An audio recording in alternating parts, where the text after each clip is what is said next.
y convivimos bien. Esa es la democracia. Esa es la democracia.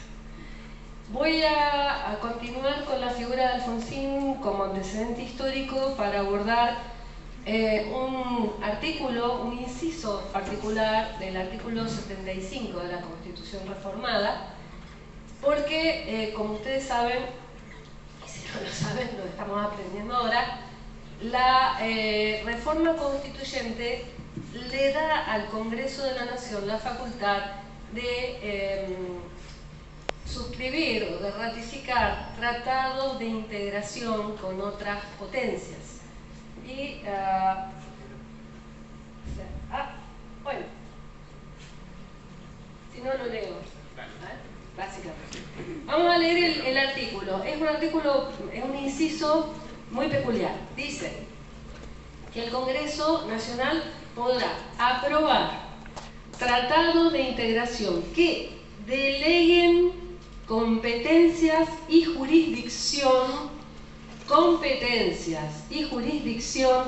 a organizaciones supraestatales en condiciones de reciprocidad e igualdad que respeten el orden democrático y los derechos humanos. Las normas dictadas en su consecuencia tienen jerarquía superior a las leyes. La segunda parte del artículo, ¿quieres dármelo? Me siento y lo voy leyendo. Porque me paré a los efectos de que se pudiera ver en la pantalla. Bien, la segunda parte del artículo no viene al caso de lo que estamos conversando ahora, porque básicamente son las mayorías que se exigen para aprobar los distintos tipos de acuerdos. Y por distintos tipos de acuerdos me refiero a dos en particular. Uno es los tratados de integración que se suscriban con naciones latinoamericanas, sudamericanas, y tratados de integración que se puedan suscribir con otros acuerdos. Bueno, el artículo es la legitimación política, la legitimación de un proceso político y jurídico que había iniciado más o menos una década antes de la reforma del año 94. Y esto es porque al momento de autorizarse al Congreso a la suscripción de acuerdos de integración, ya existían esos acuerdos en la historia nacional y teníamos uno en plena vigencia que era el Mercosur. Pero esto tiene un antecedente previo que es del que vamos a hablar. Perfecto, buenísimo. En el año 1985, el presidente de la Argentina, Raúl Alfonsín, toma contacto con el recientemente electo presidente del Brasil, José Sarney. Brasil siempre está en particular. Brasil tiene una historicidad completamente distinta de la nuestra, más o menos se acompasan en el siglo XX, pero el proceso de regreso de la democracia en Brasil fue muy paulatino, mucho más gradual y mucho más consensuado que, no te preocupes, que no me voy a caer si me caigo. Mucho más gradual y mucho más consensuado que el que habíamos tenido nosotros. También más largo, es ininterrumpido desde el año 60, 65 creo, si la memoria no me falla. Va habiendo cada vez más actividad democrática en Brasil hasta que a finales del año 84 se decide convocar a unas elecciones que, si bien todavía estaban bajo el régimen autoritario, habilita lo que se pretende es una verdadera discusión y una verdadera intervención de todos los actores políticos. Y la idea es que las elecciones van a ser reales, no manipuladas, y que por lo tanto va a ganar la fuerza mayoritaria. Y la fuerza mayoritaria está presidida, en este caso es de todas maneras una alianza, por un hombre muy particular, un profundo demócrata, un demócrata verdaderamente convencido, que era Tancredo Neves. Igual Tancredo Neves era un demócrata convencido, pero un hombre de mala suerte, porque rema la democracia durante décadas, cuando llega el momento en que se dan las elecciones y las ganas se muere. No alcanzó a asumir y estuvo un montón de tiempo internado, el pobre, la verdad es una cosa tremenda, pero bueno, por lo menos se enteró de que había ganado las elecciones. Y va a asumir, a través de unas maniobras que no vienen al caso contar, el vicepresidente de la nación, que era un tipo muy particular, José Sarney. Y José Sarney, que se había aliado con Tancredo Neves, había sido el hombre moderado del proceso militar.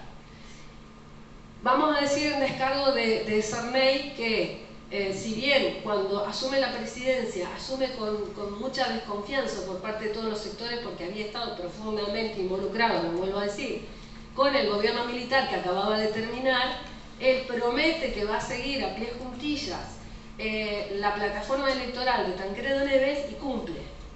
Cumple exactamente con lo que había dicho, y en ese impulso de la plataforma electoral de Tancredo Neves está retomar relaciones con Argentina, que no es una cuestión sencilla. Y hay aquí una de estas cosas que los que estudiamos historia y estudiamos procesos políticos y jurídicos no debemos nunca dejar de lado. Hace falta muchas cosas para lograr cerrar, restañar heridas viejas, y hace falta muchos componentes de diverso orden para que procesos políticos que son impulsados de buena fe resulten exitosos. Acá tenemos varios, es la coincidencia de dos presidentes que quieren hacerlo y que hasta tal punto coinciden en sus características de negociadores, de acuerdistas, que no solamente alcanzan muchos entendimientos de manera conjunta, sino que aparte forjan una amistad profunda. Esto lo digo entre paréntesis. Cuando Alfonsín murió, José Sarney viajó, un hombre grande ya, viajó desde Brasil para darle la despedida en Buenos Aires y dio uno de los discursos fúnebres más conmovedores que yo soy capaz de recordar, porque más allá de ser dos políticos de excepción, fueron enormes amigos. ¿Qué consiste? ¿Por qué es tan importante lo que ellos van a lograr? Porque ustedes todos lo saben, Argentina y Brasil vivieron históricamente en una hipótesis de conflicto. Al día de hoy es verdad que no los queremos a los brasileños, tampoco tanto, pero convivimos. Bueno, vos sí, porque a vos te gusta la caipirinha.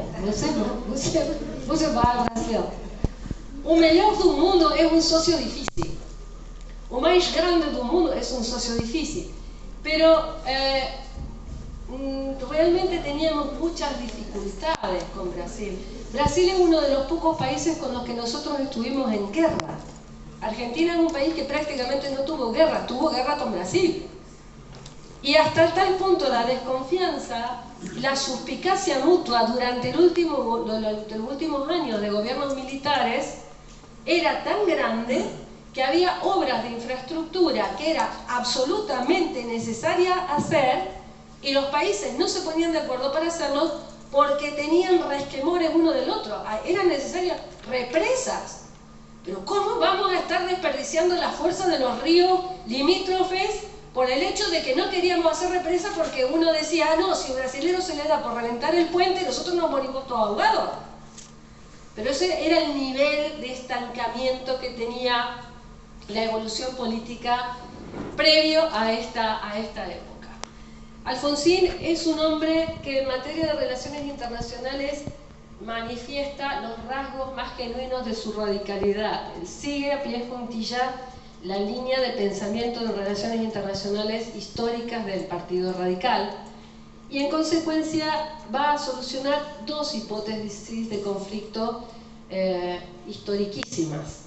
El Beagle, que es de Beatle, dije, creo. Bueno, El Beagle, de más de 100 años, y la hipótesis de conflicto permanente con el Brasil. Y para esto empiezan por un hecho concreto, cómo manifestamos, cómo plasmamos esta realidad de entendimiento. Hagamos un puente físico, no un puente metafórico, un puente físico. La siguiente, por favor. Es el puente que ambos acordaron en ponerle el nombre del que no había podido hacerlo, que era Tancredo Neves, que une a Puerto Meira, Brasil, con el puerto Iguazú. Acá tienen ustedes dos fotos que a mí me parecieron sintomáticas.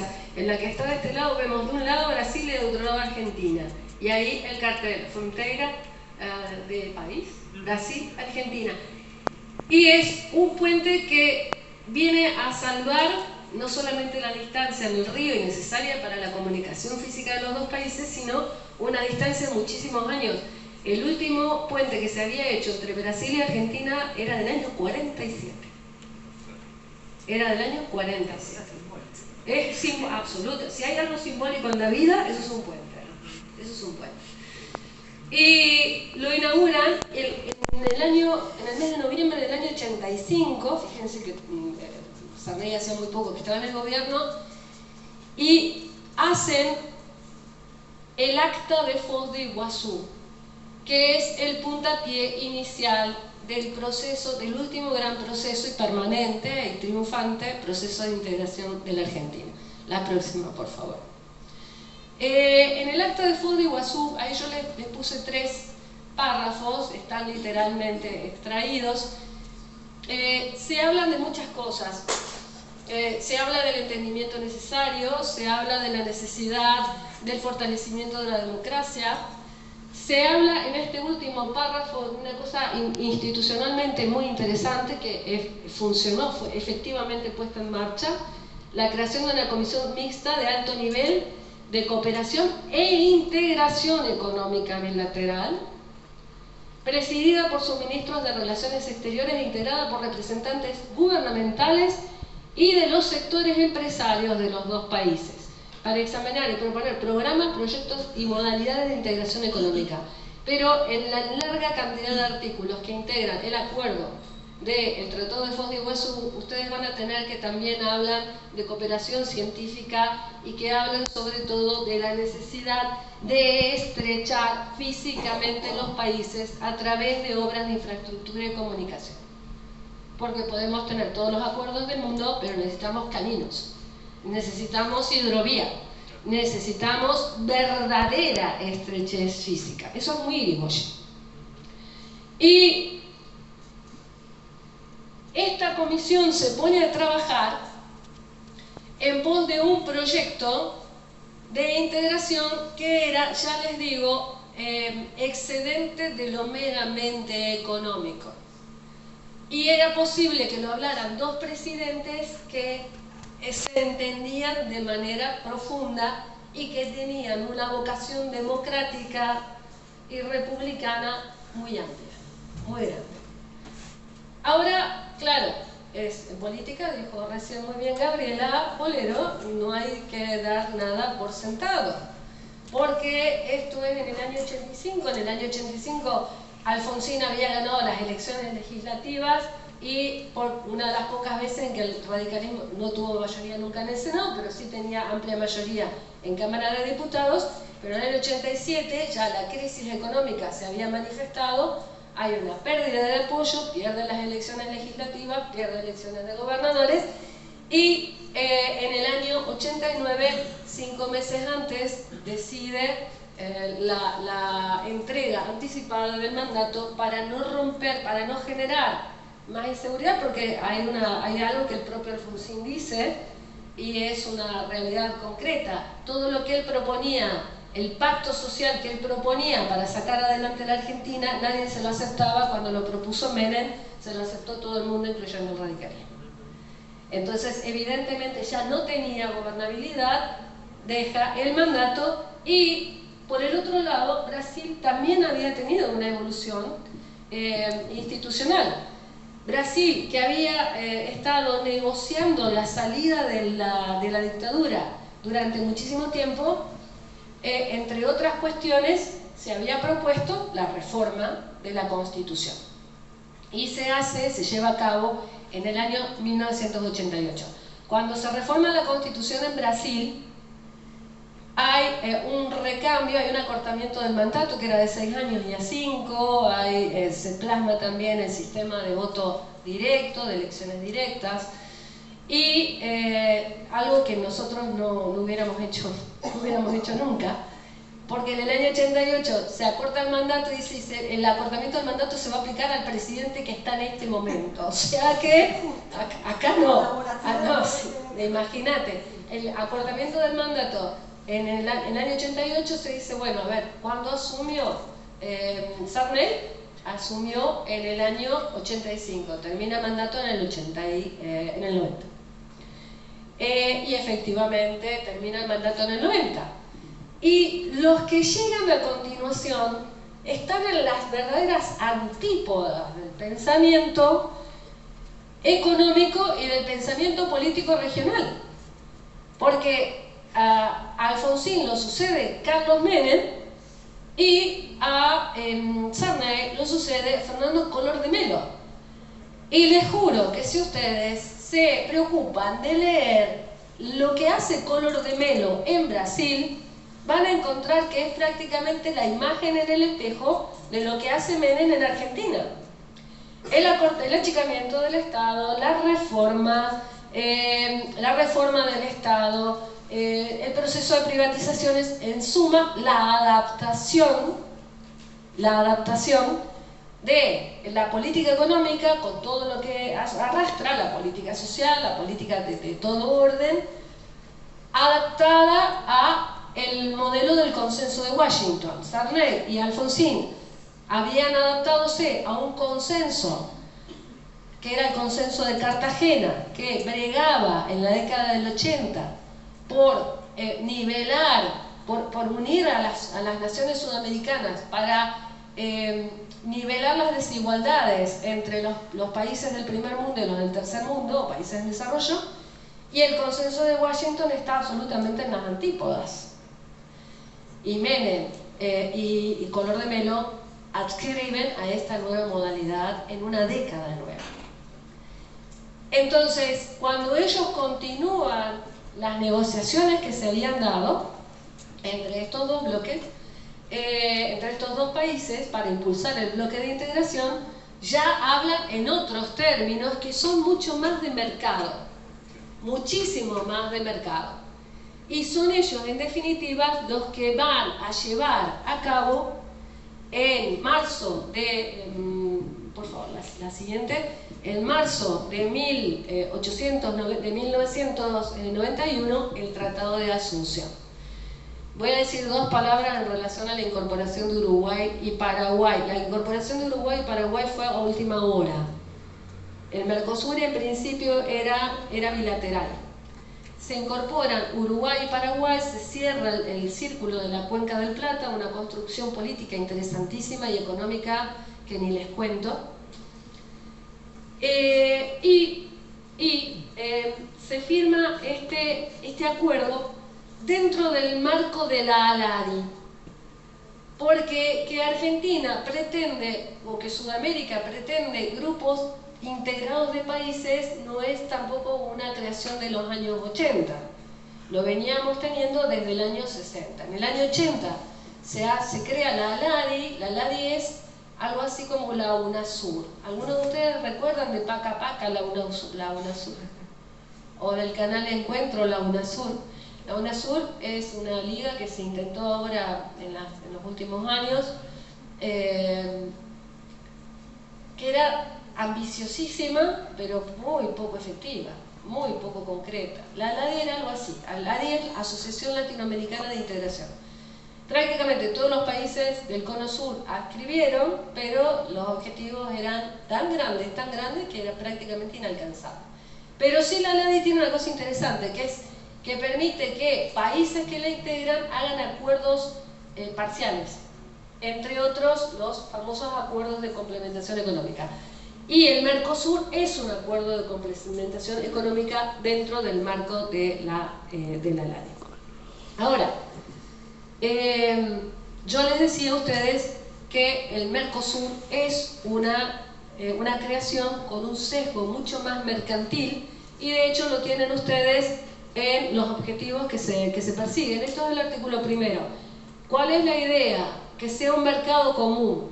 ¿Empieza siendo un mercado común? Todavía no, pero sí se trata de conseguir libre circulación de bienes, servicios y factores productivos entre los países a través, entre otras, de la eliminación de los derechos aduaneros y restricciones no arancelarias a la circulación de mercaderías y de cualquier otra medida equivalente. El establecimiento de la AEC, del famoso arancel externo común y una política comercial común en relación a terceros países, que es algo que todavía no se ha podido alcanzar, con más de 30 años que tiene el Mercosur en funcionamiento.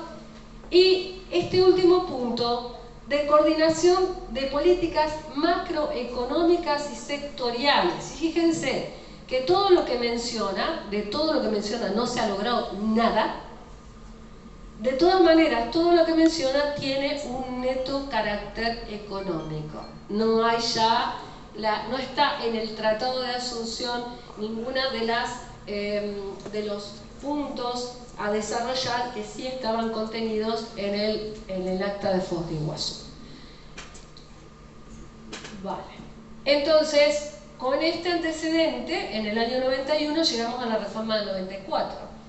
Y la reforma del 94 es, a priori, si podés poner la primera, ahí estamos, un triunfo de Alfonsín en esta puja. Si bien la incorporación de los tratados de integración no está en el núcleo de coincidencias básicas, o sea, lo que debía ser aprobado en grupo, en paquete, pero sí está habilitado la ley de necesidad de reforma. ¿Y por qué digo que es un triunfo de Alfonsín? Porque fíjense que el inciso 24 tiene una ambición, habilita unas posibilidades de integración que excedían con mucho al Mercosur. El Mercosur no ha dejado al día de la fecha de ser una agrupación de países con un sistema intergubernamental. Intergubernamental significa que los órganos que la dirigen están integrados por miembros de los gobiernos y que las decisiones que toman no son de aplicación inmediata, sino que deben ser ratificados por los Estados partes. Sí obligatoria, pero no inmediata.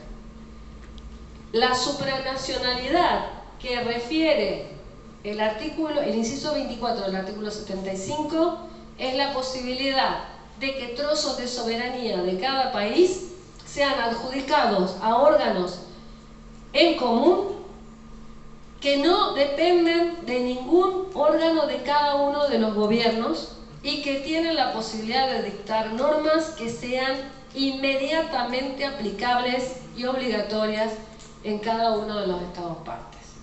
Con lo cual, tenemos una constitución apta para aprobar tratados de la mayor envergadura de integración, los procesos de integración más exitosos del mundo, léase la Unión Europea, que tiene supranacionalidad, pero en la realidad de los hechos, nuestro Mercosur, que todavía sigue andando con la pata chueca, sin riñón, sin aire, anémico, pero de todas maneras sigue andando, el Mercosur muchísimo menos ambicioso en su estructura gubernamental. De todas maneras, y con esto cierro, la incorporación de este artículo adapta a la Argentina a los nuevos tiempos, porque se sabe que, salvo la cabeza de alguno que piensa muy mal, en esta instancia de la historia de la humanidad, ningún país se salva solo. Muchas gracias.